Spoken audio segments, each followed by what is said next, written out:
जय भारत साथियों,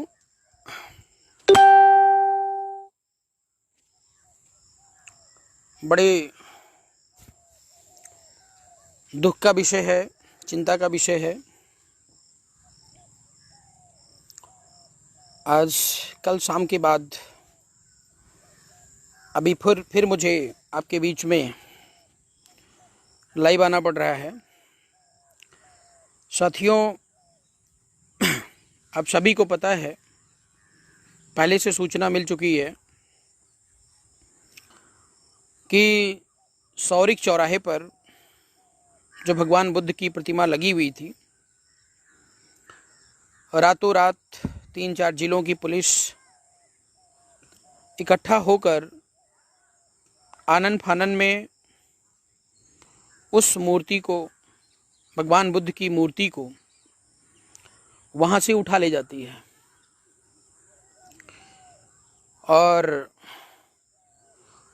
हमारी भी छोटी सी गलती ये रही है। साथियों, अगर आप जुड़ पा रहे हैं तो अधिक से अधिक शेयर करें, ज़्यादा से ज़्यादा संख्या में लोगों तक पहुंच सके ये वीडियो, क्योंकि आज समाज को मॉनिटर करना बहुत ज़रूरी हो गया है।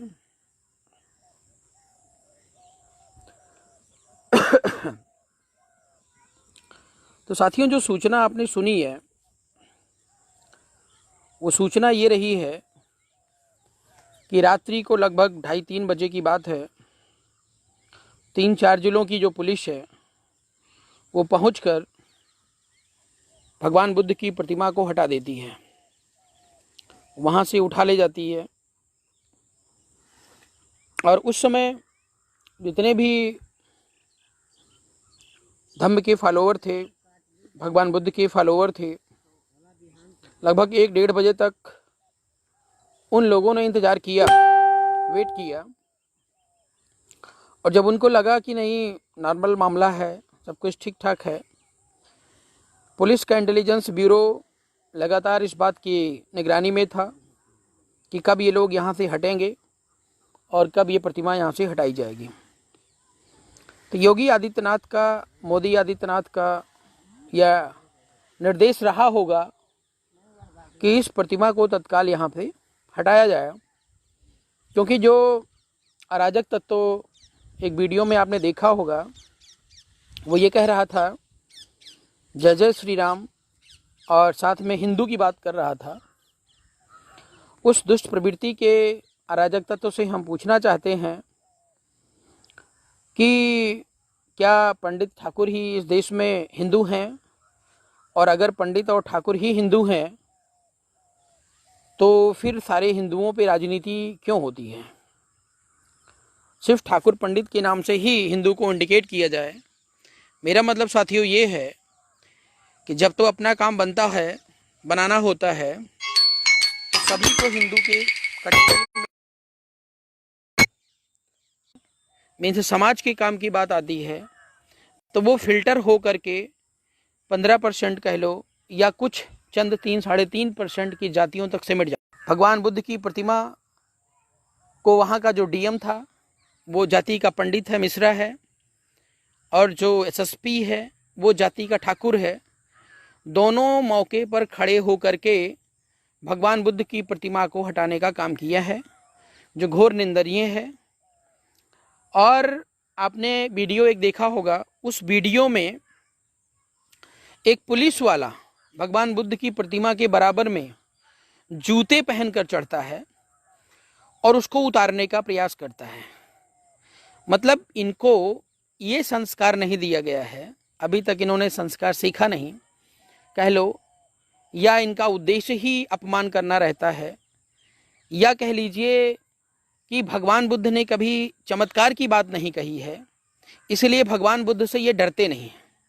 जैसे हनुमान जी को ले लीजिए, श्री रामचंद्र को ले लीजिए, या तमाम और जितने भी काल्पनिक देवी देवता हैं, इन लोगों के पास चमत्कार रहा है, और चमत्कार के बदौलत इन्होंने इन बुद्धहीनों को डरा दिया है। तो जब ये जाते हैं तो श्रद्धा बस चप्पल जूते नहीं उतारते हैं, ये डर बस जूते और चप्पल उतारते हैं कि कहीं अगर हमने जूते और चप्पल नहीं उतारे तो उसका रिएक्शन हमें उल्टा देखने को ना मिले। तो भगवान बुद्ध ने मानव मानव एक समान की बात कही है, हर जीवन खुशहाल होने की बात कही है। उन्होंने चमत्कार को नकार दिया है। उन्होंने कहा अत दीपो भव, आप खुद समाज के प्रवर्तक बन सकते हैं, समाज को दिशा दे सकते हैं, आप खुद अपने आप में भगवान बन सकते हैं। तो इन नासमझों ने भगवान बुद्ध को हल्के में ले लिया और जिसका रिजल्ट आज आपको देखने को मिल रहा है। साथियों, खैर ये तो नासमझी की बात है और उस पुलिस के खिलाफ दंडात्मक कार्रवाई होनी चाहिए। लेकिन समस्या ये है कि वो दंडात्मक कार्रवाई करेगा कौन, क्योंकि एसपी बैठा ठाकुर है, डीएम बैठा पंडित है, मुख्यमंत्री बैठा ठाकुर है जिसकी विचारधारा सेम है, और प्रधानमंत्री की विचारधारा क्या है ये प्रधानमंत्री को खुद नहीं पता है।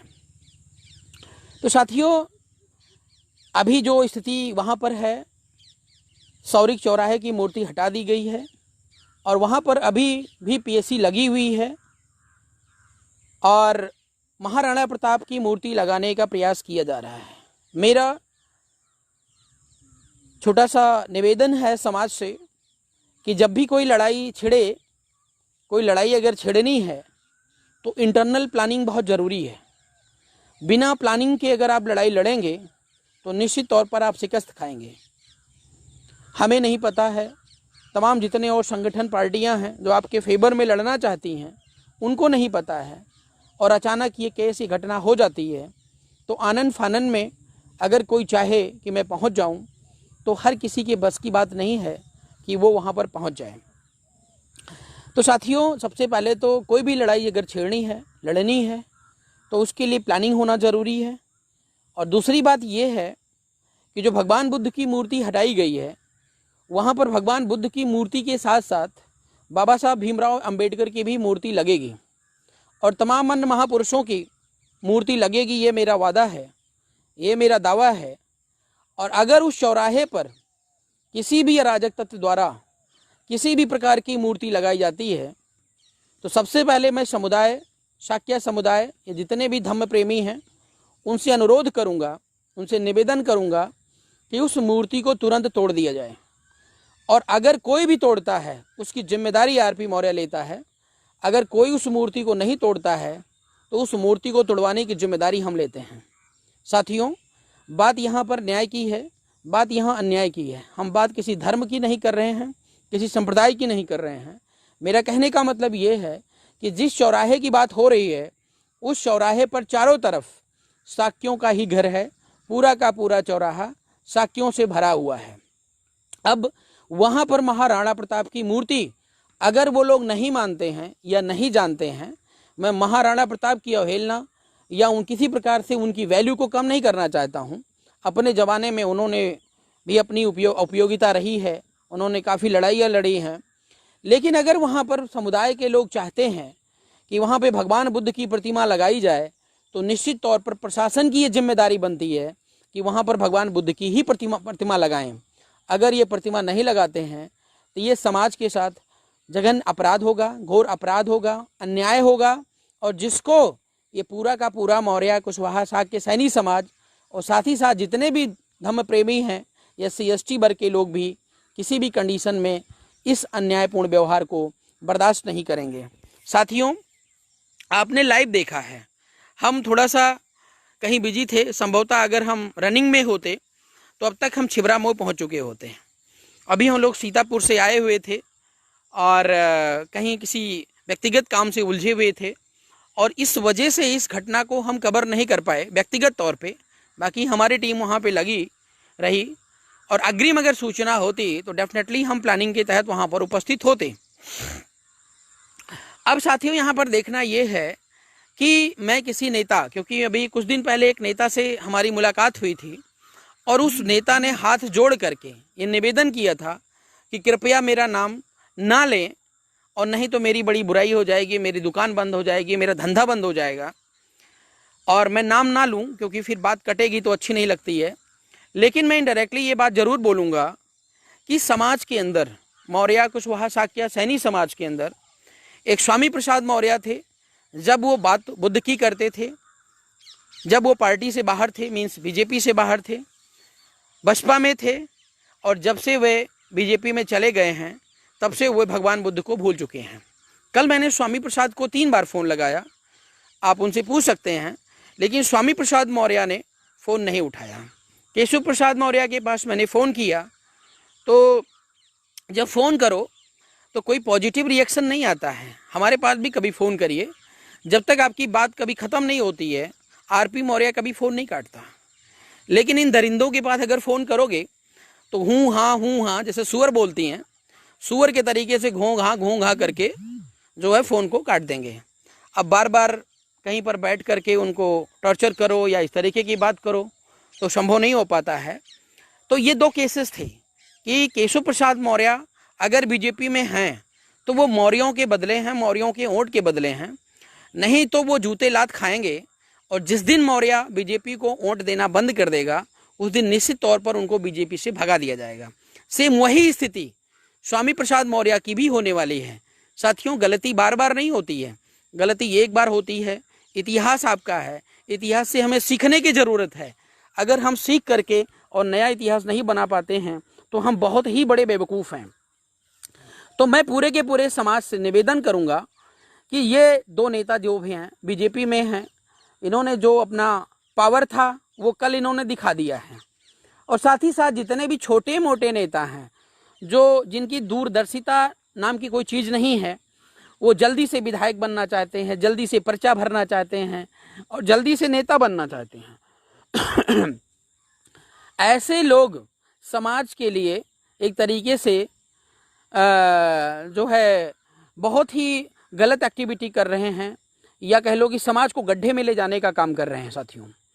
क्योंकि जब हम बीजेपी में चले जाते हैं, क्योंकि बीजेपी वाला बहुत चालाक है और हर तरीके से सक्षम है, उनके पास धन बल है, ठीक है ना, गुंडे मवाली भी हैं। जैसा कि अभी आपने वहाँ देखा कि ये गुंडा पुलिस वालों के साथ भी, आरएसएस के लोग भी लगे थे, पुलिस वालों के साथ भी पत्थरबाजी कर रहा था। उसके बाद आरोप ये लगाया जा रहा है कि पत्थरबाजी हमारे लोग कर रहे हैं, मतलब ज़बरदस्ती केस बनाया जा रहा है। तो मैं आपको बता दूं कि बीजेपी बहुत एक्सपर्ट टीम है। एक्सपर्ट टीम का मतलब है कि वो बुद्ध के मार्ग का अनुसरण तो कर रही है, क्यों कर रही है अभी मैं आपको बताऊंगा, लेकिन गलत तरीके से। जैसे एक तलवार होती है, तलवार से आप किसी व्यक्ति की रक्षा भी कर सकते हैं और तलवार से किसी व्यक्ति की हत्या भी कर सकते हैं। तो बीजेपी ने बुद्ध का मतलब फॉलो किया है, बुद्ध का फॉलोवर है बीजेपी, लेकिन उन्होंने जो तौर तरीका अपनाया है वो बहुत ही गलत है। वो कैसे? जैसे उन्होंने अभी बात कही है संघम शरणम गच्छामि, तो संघम शरणम गच्छामि का पालन वो कर रहे हैं। जितने भी वर्ग समुदाय के लोग हैं सभी को जोड़ रहे हैं। बीजेपी में आप कभी जाओ तो बीजेपी वाला कभी जातिगत बात नहीं करता है, काम करता है, जातिगत बात नहीं करता है। जैसे मैं मौर्य कुशवाहा शाक्य सैनी को बार बार एक्साइट करता हूँ, बोलता हूँ कि आप आगे आओ, उठो उठो, तो दूसरे वर्ग के लोग सोचते ये होंगे कि अगर ये मौर्य की बात कर रहे हैं तो ये किसी अन्य जाति बिरादरी को जो है कम मानते होंगे, यादव को कम मानते होंगे, एससी को कम मानते होंगे, जबकि ऐसा नहीं है साथियों। हमारा मतलब, हमारा टारगेट सबसे पहला है ये मौर्य समाज कि कम से कम ये सो रहे हैं, इनको जगाया जाए। अगर ये जग जाएंगे तो एससी समाज काफ़ी जगा हुआ है, यादव समाज भी जगा हुआ है, तो इन सबको लेकर के हम भारत देश में एक नई मिसाल कायम कर सकते हैं। लेकिन अब ये लोग बीजेपी में भागते रहते हैं और बीजेपी वाला क्या करता है, सभी को संघ में ले करके और गुमराह कर देता है। कहता है सबका साथ सबका विकास। सम्राट अशोक ने सर्वलोक हित से बढ़कर दूसरा कोई कार्य नहीं बताया, वही काम मोदी ने किया है। सबका साथ सबका विकास की तो बात कही है, लेकिन वो उसका तरीका गलत रहा है। तो अब कहाँ पे सबका साथ सबका विकास हो रहा? देखो, बीजेपी वालों का साथ बीजेपी वालों का विकास, गुंडे मवालियों का साथ गुंडे मवालियों का विकास। मतलब जो इनके लिए काम करता है उसका व्यक्तिगत तो विकास हो सकता है, लेकिन समाज का विकास नीति नियम के आधार पर वो संभव नहीं है। क्योंकि देश के अंदर इनका मानना है कि ये जो खड़ी लकीर होती है, अगर ये खड़ी लकीर मेंटेन नहीं रहेगी तो बीजेपी कभी भी सत्ता में रहने का कोई मतलब नहीं होता है। तो साथियों, मेरा निवेदन ये है कि जितने भी बीजेपी के कैंडिडेट आते हैं आपके इलाके में, सबसे पहले अगर वह आपकी जाति बिरादरी के हैं ना, तो सोटा उठाओ, सोटा उठाओ, 3-4 सोटा अच्छे से जड़ दो और तब समझ में इनको आ जाएगा कि इनको करना क्या है। और ऐसे लोगों को समझाने का काम मेरा नहीं है, क्योंकि मैं समझाऊंगा तो समझेंगे कि मैं पार्टी वाले हैं, बहस कर रहे हैं, बात ये कर रहे हैं। लेकिन ये आपकी जिम्मेदारी है।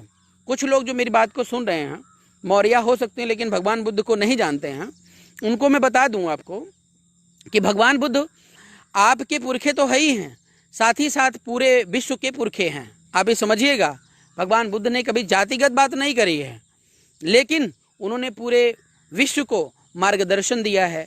और भगवान बुद्ध के अलावा अभी तक कोई ऐसा मतलब महापुरुष नहीं पैदा हुआ है जो जिसकी तुलना उनसे की जा सके। और सभी जितने भी धर्म संप्रदाय के लोग हैं, अगर उनमें अच्छाइयाँ हैं तो वे सब बुद्ध के नीति नियमों के अंदर में आती हैं, और बुराइयाँ हैं तो वे सब आप बीजेपी और जितने भी ये आरएसएस वाले हैं वो सब भरे पड़े हैं। यहाँ तक कि अगर हिंदू धर्म की मैं बात करूँ, हिंदू धर्म भी बुद्ध का ही रूपांतरित रूप है, बुद्धिज्म का ही रूपांतरित रूप है। लेकिन यहाँ पर जो कोढ़ होता है वो कोढ़ लग गया है। एक कोढ़ की वजह से जो है ये पूरा का पूरा धर्म जो है बदनाम हो रहा है। क्योंकि अगर आर्टिकल 25B में भी आप देखोगे तो इन लोगों ने बुद्धिज्म को हिंदुज्म के अंतर्गत ही रखा हुआ है।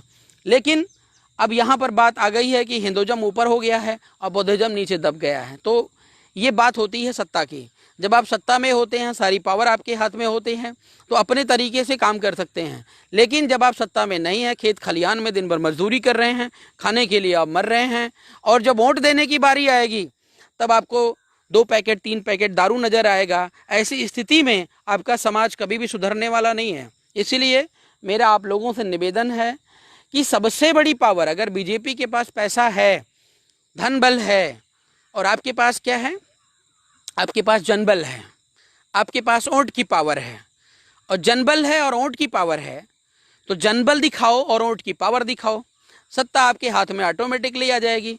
तो आपको ना कभी आंदोलन करना पड़ेगा और ना इस बुद्ध मूर्ति को लगाने के लिए जो है ईंट पत्थर फेंकने पड़ेंगे।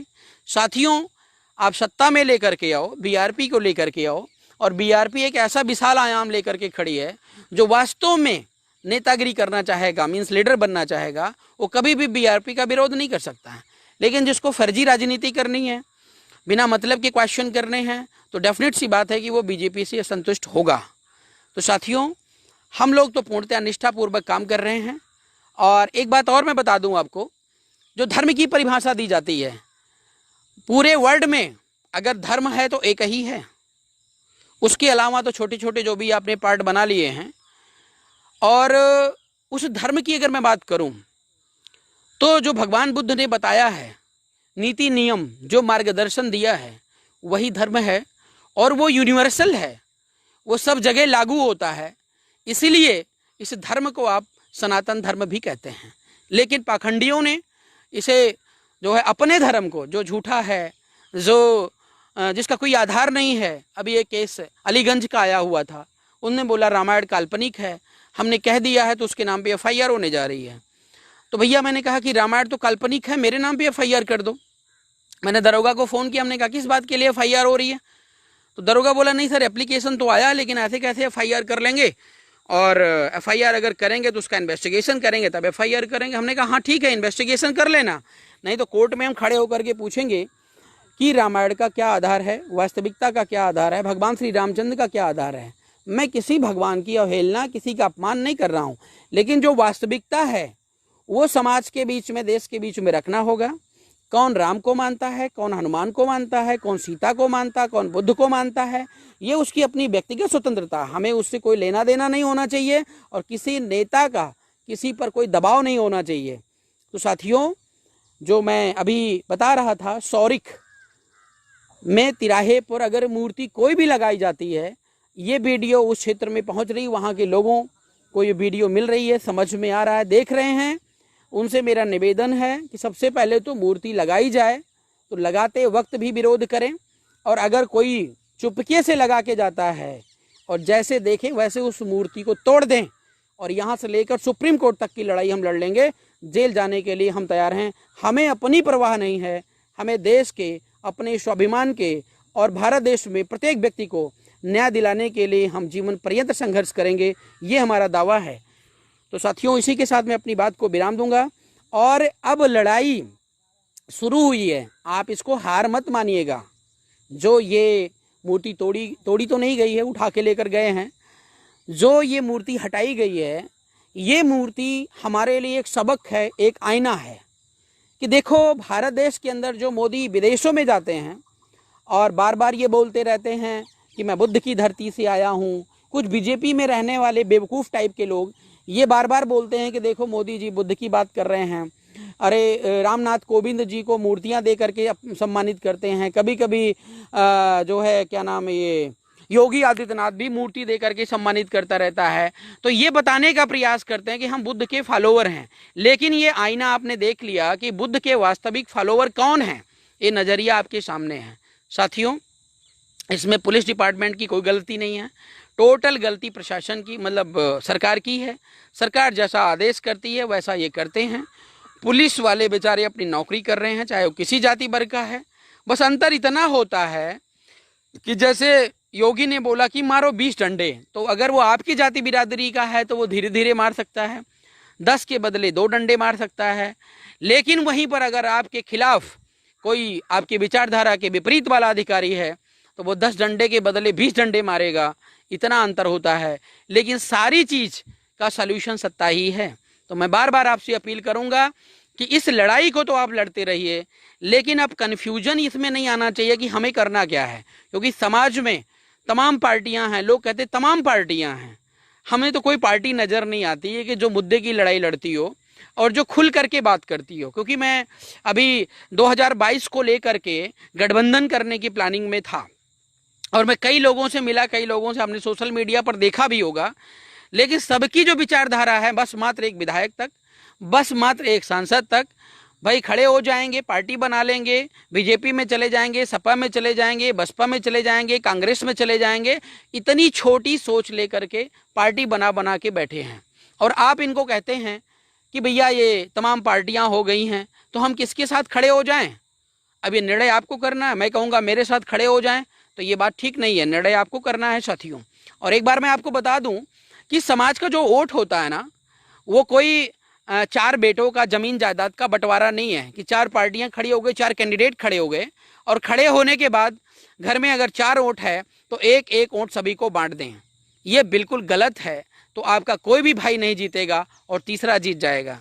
इसलिए सीधे और सीधे मुद्दों पर काम करें। जितने भी संगठन उत्तर प्रदेश में हैं उनसे मेरा निवेदन है कि वे अभी सक्रिय हो जाएं। बीआरपी, भारतीय राष्ट्रीय पार्टी, पूरा का पूरा परवरिश आपको देने के लिए तत्पर है। और इस लड़ाई में सबसे पहला नाम बीआरपी, भारतीय राष्ट्रीय पार्टी का आएगा। हम बात धर्मनिरपेक्षता की कर रहे हैं। हम हिंदू धर्म का सम्मान करते हैं, हम बौद्ध धर्म का सम्मान करते हैं, हम सिख धर्म का सम्मान करते हैं, हम मुस्लिम धर्म का सम्मान करते हैं। जिस किसी धर्म के साथ अन्याय होगा हम उस धर्म के साथ खड़े मिलेंगे, लड़ते मिलेंगे। ये हमारा धर्म है। बहुत बहुत धन्यवाद साथियों। इसी के साथ मैं अपनी बात को विराम देता हूं। आप लोग लगातार बने रहें। जय भारत, जय संविधान।